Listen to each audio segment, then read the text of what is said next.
Ok, tovandi kimia na kombo na Yesu. Tovandi kimia na kombo na Yesu tolobi amen. Amen. Amen. Amen. To acclamer Seigneur et sikatoza to beteli nkolo Yesu maboko makasi pour la gloire et pour la gloire de son nom. Laisse que notre Seigneur soit loué et soit glorifié ce matin. Amen. Alors, tolingi tokota siko na exhortation na biso tika nzambe ya pambola ndeko moko azalaki très sensible, azalaki concentré ya koyeba kolanda biso na nzela na losambo pe na kati na tongo lelo nzambe tata abakisa ebele. Alors, tolingi to s'évoluer na lingi semaine oyo mobimba soki nzambe akosala biso grâce mois oyo mobimba ya mois ya octobre o tozokota tokolobela chaque dimanche c'est-à-dire 4 dimanches tokolobela si les 4 lois spirituelles. Tokolobela si les 4 lois spirituelles. Téléphone ezetia makele les contrôler téléphone très bien. Oko kanga sko micro yo landangai natango yo kanga micro yo landangai po makele wana ekoma awate eza ko handicapé.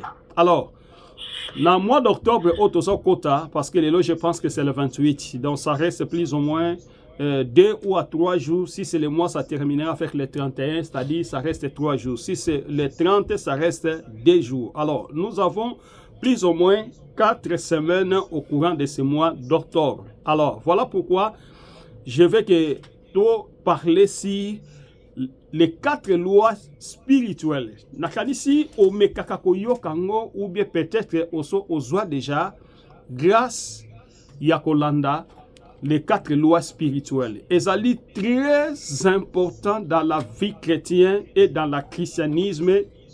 Nous biso étant que ba Christo. Eza ba chemin oyo ba ratakangote. Les 4 lois spirituelles, c'est-à-dire les baptêmes du Saint-Esprit. Donc tout est moment moko, vamoko très spirituel. Oyo okoki kozanga te ko le kango liboso ya vina yo parce que là on parle des choses de l'affermissement et là que sika bato babanga kanzambe pe bato bakolaka na matière. Na matière, c'est-à-dire na esprit ensemble. Maintenant que j'ai quitté ce monde, je vais servir Dieu. Je ne vais pas servir encore une personne, mais je vais servir Dieu. Alors, kosale l'ensemble eza naba critère nango. Ndeni mutakoki kosale l'ensemble pe mutakoki ko avancer ndenge nini na nzambe. Alors, les 4 lois spirituelles. Balobi biloko 4 biloko ya mibeko ya molimo. Landangai très bien. 4 biloko, c'est-à-dire la loi. 4 lois spirituelles. Or, quand on parle des 4 lois, c'est-à-dire ezana mibeko minei. Et loi, eza eloko oyo, ezalaka eloko eza obligatoire. Même dans le monde, tozo vivre les lois. Natana biso. Na monde il y a la loi. Yango zomo na Congo asana mibeko na ye o babenga na monoko na poto la constitution. Yango nde ezipaka mboka. Yango nde ebatelaka mboka. Yango nde elakisaka meme biso na yeba kobanga muninga na nga muninga pe ayeba kobanga nga na koki ko finga motote selon l'éducation que nous avons pris c'est-à-dire à l'école. Na koki c'est-à-dire ko désobéir na eloko moko bien na ko respecter moi na tata pe mama pe koko. C'est-à-dire na kati nanga nazana ba loi o eza ba interdiction eza ko permettre nga éducation na une classe na la loi ya mboka et permettre nga na yeba ko banga makambo pe na yeba ko se protéger.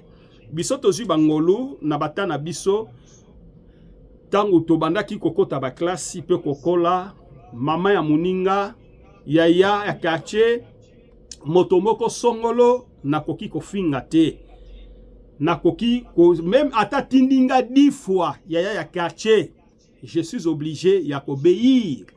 Ya okende ko répondre na ba déshydratani na ba posa na ye oyo azali kobenga ngai na kende ko sala. Mais lelo natana biso lelo balbana biso toboti be baleki o balandi biso na sima bazana mibeko wana te, bazana balua wana te, bazana éducation wana te oyo biso tozwaki quand même ngolu na bepoki ya Mobutu ya koyeba kotosa biloko wana. Na époque ya lelo, c'est tellement bizarre. Oh, surtout, tout ça dans le monde, il y a Internet, il y a Android, oh babengi. Monde Android, et ça monde, il y a bouzoba. Et ça monde, il y a salité. Et ça monde, il y a distraction. Et ça monde, mutakoko loba n'importe quoi, n'importe comment. Oh yo ye sengeli aloba. Mais tandis que, même na bamboka mesusu, nous étions tous aux États-Unis, ce qui ofingi mutu azana be preuve obi okandeli mutu malobo tindeli azana be preuve ce qui a ko présenter yango okosa la prison même na balabala soko beti muninga mbata ata kutu soda moni yote me bato ba moni ba kobenga la police akoya ba kokanga yo. C'est-à-dire chaque mboka, chaque pays azana ba ndenge na ye ba fonctionnement na ye atambola o ba bengi la loi mutu asala kango, mais loi ekomaka likolo ya mutu asali yango.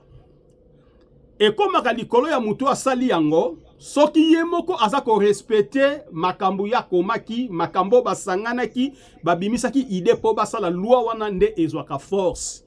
Mais loi epedraka, loi nango, force nango, tango batu boza ko violer yango, boza ko banga yango te. Yango lingaki mwa moke, kola kisoda nu eloko babengi loi.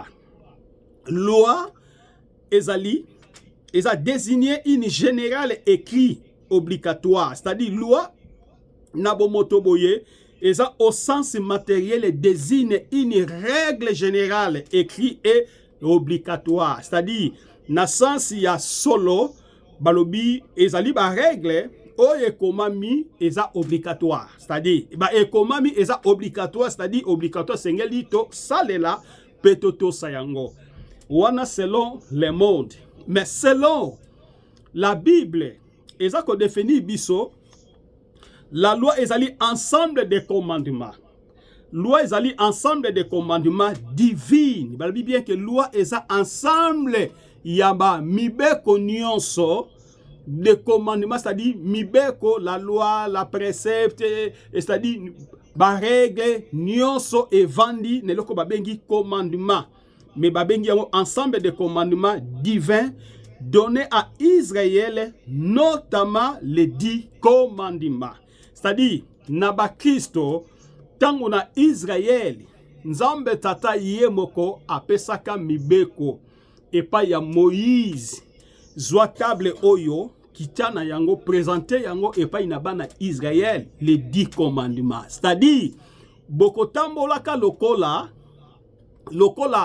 bato bazangi nzela te, bato bazangi mokambi te, mais bokotambola na ba loi. Alors bana Israël bazwa ngolu constitution na bango babengi les 10 commandements. Moïse nzamba apesaki Moïse azwi yango aye kolakisa yango epai na bana Israël. Biso etanke bana nzambe tokotambolaka na mibeko oyo nzambe tata asili kopesa biso yango. C'est ça qu'on appelle les lois. Alors bien aimé, soki otangi na Bible zo peso ba verset biblique okotanga na Romains chapitre 7 verset 12 on parle sur la loi. Romains chapitre 3 verset 20 on parle sur la loi. Aussi Galates chapitre 6 verset 2 on parle sur la loi. Alors, na spiritualité, si vous avez la spiritualité, nous avons défini carrément la loi spirituelle. Alors, la spiritualité, c'est-à-dire, on voit quelque chose, l'esprit. Quand on parle, cet homme est spirituel, c'est-à-dire que, bazomona katinaye azana molimo na nzambe. Et mutupa ko oza spirituel, mais aza spirituel démoniaque. Aza spirituel diabolique. Mais ici, on ne parle pas les spirituels et diaboliques, mais on parle les spirituels, c'est-à-dire un esprit de Dieu. Or, l'esprit de Dieu est toujours guidé par l'esprit de Dieu et désiré lui-même plaît à l'esprit. Molimo na Nzambe atambolaka pe kaka na moto oyo aza guidé na molimo na Nzambe. N'était pas pour comprendre très bien. Donc, quelqu'un qui a l'esprit de Dieu, il devait marcher selon la pensée, selon l'écoute, selon l'entendement de Dieu. C'est-à-dire, il ne peut jamais faire quelque chose de spiritualité soi-même. Il faut toujours accompagner, toujours scinder, toujours connecter avec l'esprit de Dieu. Voilà pourquoi on voit un homme spirituel. Et quand il y parle, quand il y déclare, les choses s'accomplissent. C'est-à-dire, cet homme est lié dans la pensée de Dieu. Mais ne vous en faites pas. Lelo eza lelo pe na besprit, basai nzambe bazo ke simba ba kisi, bazo ke simba ba magie, asa ko déclarer pe makambezo ko kisama, mais il ne marche pas selon l'esprit de Dieu, mais selon l'esprit satanique, l'esprit diabolique. Mais misala nyonso o eze salama na nkoko, misala nyonso eze salama na ndenge ya butu, voulu ou pas, nzambe toujours abimisaka ngo. Mikole uti koleka Nalandaki une mission moko, j'étais tellement flatté et j'avais compris que c'était une vraie émission. Un homme, un journaliste, mais alobela rappel makambo tali ba église. Atangi ba kombo ya 4 personnes penga na yebi bango. Tout ça qui na ba misus na ngola pe na yebi pe na yoka ba misu pe na yoka bango. Bazaki batu ya ba science occulte. Baki bata ba science occulte, batouana ba réuniaki plus fort. Na ndenge moko ya ba délivrance, ya ba parole de connaissance, ya ba prophétie, ya kolobela batu, ba kobanda kolobela yo, kobanda na songa linzaka na yo, ti na mutu na yo. Na date yo botamaki. Na date yo peut-être yo bela na netel, événement mo ya makase leka akosakola kati na yo. Nzokande bazaki batu yo banaki kosalela bana kosalela nzambe mais ba derutaki epai na nzambe bakomi ko travailler n'esprit ya diable. Bien aimé, le diable aussi parle comme un serviteur. N'a pas ce exemple à l'appui. Luc chapitre 4. Bible tel ici biso, après avoir Jésus jeûné 40 jours et 40 nuits, le diable a se présenté qui devant Jésus-Christ, à se présenter comme un serviteur, à se présenter comme si la personne qui a la connaissance, mais tout un esprit d'un serpent. Lelo yango zomo nango lelo pezali. Nabakati na l'église na biso, na babisika toza ko tambola, ozomo na batu surtout moi nazaka na problème akasi ya kondima ba prophète. C'est-à-dire, nakolo balokola nazana doute mingi na ba prophète parce que je sais que ministère prophétique est un ministère problématique. Il faut être un homme spirituel, un homme de Dieu, un homme muto nzamba bengi na kati na ministère. Parce que dans ministère moko ezapna yako lobela batu boye, yako mona boye, yako distinguer boye. Alors le diable a se senda mingi avanda na kati na ministère prophétique. Omona mutado betelo makambo. Nzokande atie likasa na lolembo. Nzokande atie lokomo quelque part. Nzokande apakoli mafuta. Nzokande za na chaînette moko. Nzokande za na bagi moko. Bagi na soka simbi yango. Ebani koloba makambo nyoso yoza nango. Nakati na motema na yo. Et par là que tu sais, ah ça c'est un homme de Dieu. Il m'a beaucoup parlé. Oui, je n'en nie pas qu'il y a des hommes de Dieu. Oh, il y a des prophètes, oh nzambe alobelaka bango pas so continuer kolobe même nous nzambe alobelaka biso mais nzambe alobaka si il y va soki alingi nde nzamba koloba e ngana koki ko forcer te oyo eza pensé ya nzambe te likolo na nga nakoki ko forcer yango te soki nzamba alobi te na koloba te à moins que nazala soupçonner na oreille na nga afin à moins que nazala motema nanga Je me sens un message dans mon cœur. On appelle ça la voix audible. Et matanga message, on a deux fois, trois fois les mêmes messages, et j'ai pris dans mon cœur, si c'est cette pensée, cet esprit, cet message de la part de Dieu, laisse que cette parole sorte. Mais si ce n'est pas de Dieu, Dieu arrête cet message. Voilà un homme spirituel, comment il marche avec Dieu.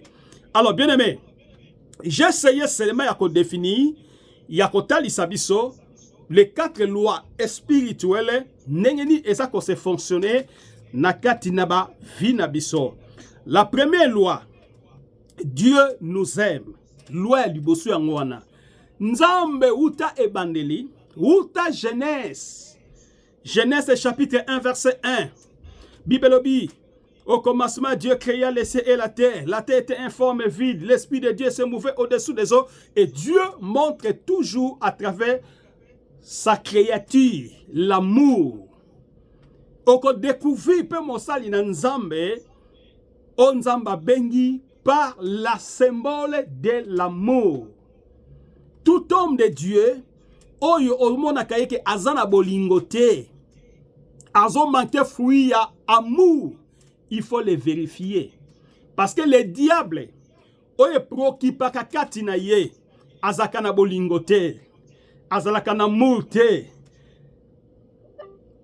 Première façon qu'on comprenne le diable est très bien dans fonctionnaka mutoyo aza esprit mabe, mutoyo aza na ba lien, muto ana makambu, c'est-à-dire c'est un sorcier. Okotala kati na ye aza na bolingote. Premier facteur. Alors, Dieu nous aime. Nzambe alingaka biso. Jean chapitre 3 verset 16. Bible dit, car Dieu tellement aimé le monde qu'il a donné son fils unique. Balobi, Nzambe tellement alingaki mokile, il nous a donné son fils unique. Pas deux fils, pas trois fils, mais la Bible dit un fils unique. Azane kaka moko, mais aye kopesa biso. La Bible dit, afin que quiconque croit en lui, na yambo ete moto nyonso akondima ye azala perdi te abunga te, mais qu'il ait la vie éternelle. Moto nyonso akondima Yesu akoyoka message ya Yesu akondima que Jésus-Christ c'est un fils de Dieu. Quand on voit Père, on voit Fils. Quand on voit Fils, on voit Père. Donc, le Fils, Père, le Fils, asalaka, oyo kaka papa alakisaki ye. Le Fils asalaka, o papa alakisaki ye, il peut produire de lui. C'est-à-dire, les spécialisations, il y a un domaine moko quelconque, ou na citation moka kutani nango, ako référer toujours na bolamu ya tata. Et tata la kisakinga eloko yo, soki na kutani nango na kosala boyi. C'est-à-dire, l'expérience dans la vie chrétienne, on apprend à travers le Père. On ne néglige pas le Père. Le Père restera toujours le Père. Bien aimé. Et Dieu nous a montré son amour à travers Jésus-Christ. Il nous a donné comme un fils unique. Il a dit, à toute personne croira à la parole, à l'évangile, à la prédication. Il marchera dans les pas de son Père. La porte est ouverte déjà pour lui. L'amour. L'amour est très important. Na chemin, oyo biso nzamba bengeli biso na kati na vie chrétienne. La vie chrétienne sans l'amour, ce n'est pas la vie chrétienne. Il faut refaire. Il faut redoubler votre vie.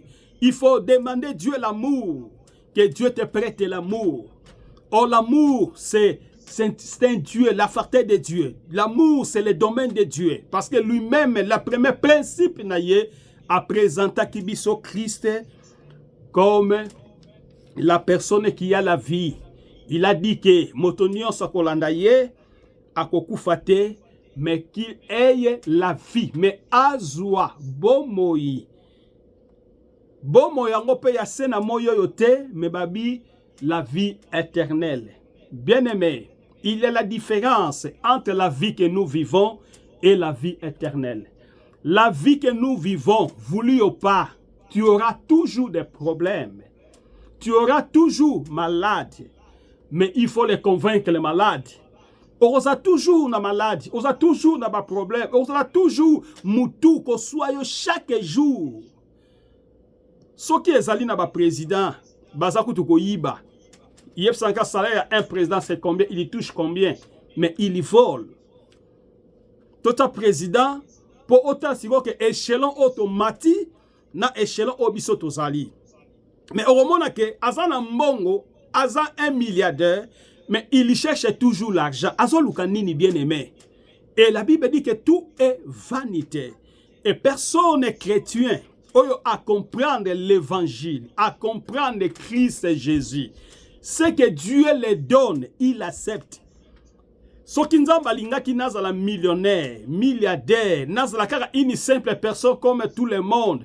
Mais nzamba edenga, nakufa nzala te, natambola makolo te, ata natamboli makolo te na sali nini, mais na vivre le kaba tozo vivre, c'est ça la vie.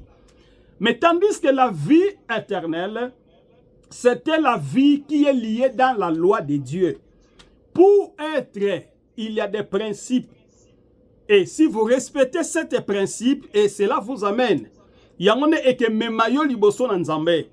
Mais soki otosi yangote eke memayo liboso nzambe te. Nzamba ko bake mukolo moko, je n'ai jamais et je ne te connais jamais. Nzambe akolobake na yebi yote, pe na mona yote. Mais par la grâce que Dieu nous a donnée, une supériorité de l'esprit, la supériorité de la grâce, de connaître les moments, le temps que nous vivons dans ce monde, le temps que Dieu nous apprête, bien-aimés, c'est le moment que nous devons être prêts, toujours, sur la voie de Dieu et sur les pas de Dieu, de marcher sur la vie de la sanctification. Et j'avais dit que, dans mon débit, ce qui manque, c'est-à-dire à travers le diable, il peut faire les miracles. Les hommes ont même battu les robots, nakati na ba société. Il y a comme monter exemple ba camion, il y a comme monter exemple babiloko tellement nion so technologie wana c'est les robots. C'est-à-dire eza ba monde moko ya ba science occulte. Oyo mutasa ko travailler nango. Mais nakati nango soko tali bolingo ezate. L'amour et les kinyon sont bien aimés. L'amour, c'est une force. Oye utaka epai na nzambe. La première loi. Dieu désirait que nous les connaissons. Nzambe okota tre obi. Dieu désire que nous les connaissons. Nzamba zolinga bisoto yeba ye. Toko yeba nzambe koma. Tokoyeba nzambe, tout d'abord si nous aimons Dieu. Oyebi soko lingi mutu bien aimé, na mabe na ye, na malamu na ye, okosepelaka na yango. Atako batumsu baza ko critiquer, yo tellement za fanatique na ye. Et Dieu aussi aime que nous soyons des fanatiques de Dieu. Parce que Dieu ne marche pas dans des erreurs. Nzamba tambola kana berere te. Nzamba tambola te ke te place na bongisa te. Nzambe soka commis, il reste toujours comme il a dit et comme il a écrit, bien aimé. Voilà pourquoi que Nzamba zana posa biso to yebaye.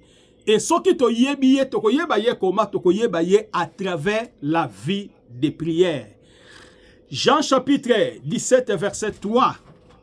Christ déclare, Yesu Massie azako déclaré, la vie éternelle consiste à te connaître. Vie éternel ezesenga yo oyeba yango toi les seuls véritables yonde moto ya solo Dieu Nzambe et à connaître Jésus-Christ que tu as envoyé. Nzokande ya vie éternelle ya solo esengeli biso toyeba Yesu Masia oyo Nzambe atindaki na nzela na ye selon Jean chapitre 17 verset 3. Bien-aimés, quand nous aimons Dieu, et de là que nous devons commencer à étudier ce que Dieu fait. Et c'est là que nous ayons la porte d'entrée ya vie éternelle tokozwa porte oyo ke permettre biso toyeba kosala bosolo liboso na Nzambe. Deuxième tiré lisusu, Dieu nous offre une vie nouvelle. Nzamba zako pesa biso vie moko ya sika, une vie abondance pe vie o ezali bomoi ya seko. Jean chapitre 10 verset 10, Bible lobi, le voleur ne vient que pour dérober, voler, tuer, détruire. Trois façons où le diable ayaka. Azoya na trois manières. Azoya loka liboso ya koyeba koiba, ya koyeba koboma, pe ya koyeba ko détruire. C'est-à-dire, le diable azo travailler na ba sorcier, a travailler na banganga, a travailler na bataba science culte. A kopesa yo succès, apesi yo succès, apesi yo bomengo, apesi yo mituka, apesi yo mbongo, mesuka nango liwe ezali. Et liwana yo kufa, c'est-à-dire éternel. Éternellement, c'est-à-dire seko na seko kufi libela. Okomona bolamu na Nzambe te. Okozwa seko gloire na Nzambe te. C'est-à-dire la résurrection ou l'enlèvement. Yokuna par eza lisusu te. Bisenga mokili ndenge bayembaka esukaka na mokili. Mais oyo biso toko vivre lobby selon la promesse que la Bible nous a dit, toi tu n'as aucune part. Voilà pourquoi, bien aimé, Bible talisi biso, Dieu nous a offert une nouvelle vie, et cette vie-là est la vie de l'abondance. Donc, c'est-à-dire, mutozo vivre na yesu lelo. Ata soko kufi, bien aimé, okufi ne sengo, okufi kati na yesu. Et lobby, okoyeba kozala enlevé. Même okufaki de 1000 ans, même okufaki après 50 ans, lorsque l'esprit de la résurrection de Christ et de l'enlèvement, Ezeya kozua bato na église, bien aimé, mikuwa na yo ekelata nzoto, mekelata nzoto yo zalaki na ngote, ekolata nzoto babengi yango la corps théophanie, c'est-à-dire le corps spirituel. Voilà pourquoi ce que ce matin, je vais vous aider, bien aimé, à comprendre la vie chrétienne, à comprendre tout ce que nous pouvons faire étant que des personnes humaines. Onzamba pesi biso ba makoki ba capacité ya koyeba ko vivre na sena moi o mokile koleka nyonso koleka bana ba koleka batata ba koleka bakoko ba koleka, mais c'est la parole de Dieu ne passera jamais. Voilà pourquoi même na ba faiblesse, même na ba circonstance oyo nakutana kanango na vie, oyo koki kokuta nango pe na vie, bien aimé, je vous en supplie, ayez toujours la foi. Ayez toujours la foi en Dieu. Dieu est les seules personnes qui va te aider. Dans toute difficulté que vous devez se rencontrer dans votre vie, ce n'est pas votre papa, votre maman, votre cousin peut vous aider. C'est seulement Dieu. Et la mort, Dieu a le pouvoir de la mort. Nzamba zana pouvoir ya kolongola nyonso circonstance nyonso. Toyeko kuta na ba parcours ya ba vie na biso. Le seul éternel Dieu, le Dieu que je vous prêche ce matin. Aujourd'hui, nous avons parlé la première loi, Dieu nous aime. Et j'avais présenté le verset Jean chapitre 3 verset 16 et la deuxième, j'avais présenté Jean chapitre 17 verset 3. Et la troisième verset, j'ai présenté Jean chapitre 10, verset 10. Et là, on parle, le voleur ne vient que dérober et détruire. Mais au-delà de là, la Bible dit, Dieu nous a offert une vie nouvelle. Nzamba pesa kibiso, vie asika, une vie abondance. Vie oezali, ya botondi, ya esengo, ya libela, na libela. Retenez ce que je viens de dire.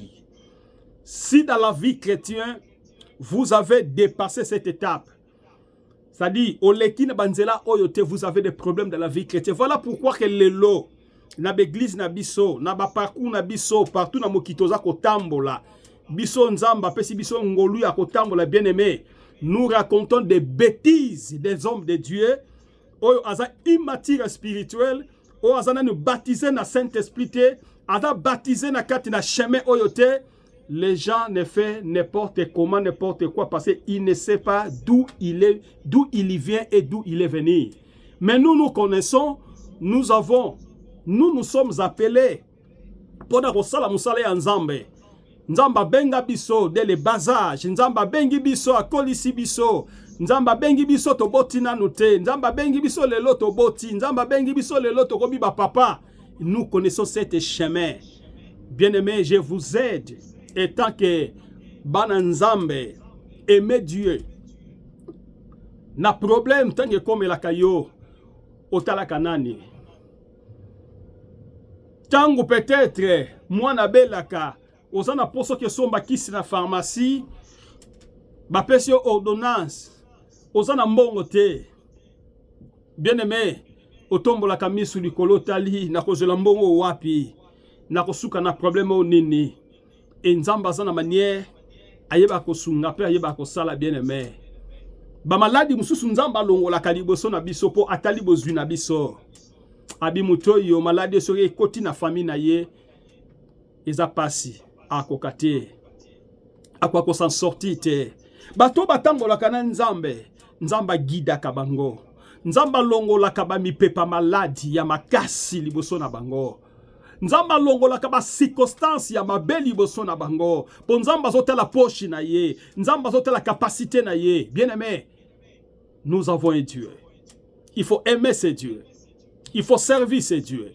Et Bible obi, Joshua Zoloba, moi et ma maison, nous servirons l'Éternel. Ngai na libota nanga na kosale la Nzambe. Et voilà pourquoi, de près ou de loin, ototika bana na biso, na musika même tolinga to koti sabana biso ba kota na origine na biso, na alliance na biso, na alliance biso zanango na Nzambe na biso, na alliance to zanango atako to zako kabwa na papa za ngambu bana bazana ngambu, mais toujours nous avons la possibilité, ce qui ba réseaux sociaux ali ya ko solola ya ko kotisa mwana alandaka eloko papa asalaka. Mwana alandaka pe asalaka oyo papa asalaka. Mwana kosala eloko oyo yembo kote. Mais mwana toujours asalaka oyo papa si manango ako créer ba potentialité na ye ou se permettre spécialisation na ye oyazana yango. Tika Nzambe abatela mutu moko. Et le dimanche qui suit, nous allons parler sur la deuxième loi et à la fin nous parlerons si les quatrième lois spirituelles. Donc, soit namate ya otote une exhortation oyo bondela Nzambe. Loba tata sungangai. Maloba oyo za la vie. Maloba oyo za la bomoi. Nakati na bomoi nanga. Pambate nazana posa kosalela yo. Pambate nazana posa ko umela na présence na yo. Pambate maloba no eza vie. Peza bomoi. To bondeli na kombo na Yesu Masia. Bondele siko za bien aimé.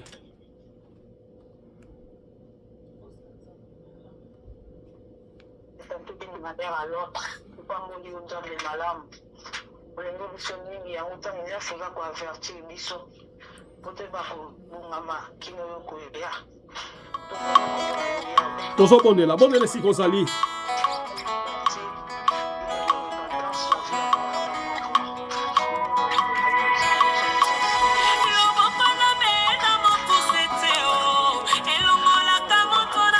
Alléluia, Yeshua.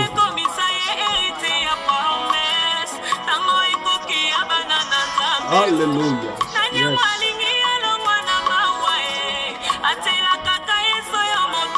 Alléluia. Yes. Gloire au Seigneur. Gloire au Seigneur. Gloire au Seigneur. Gloire au Seigneur.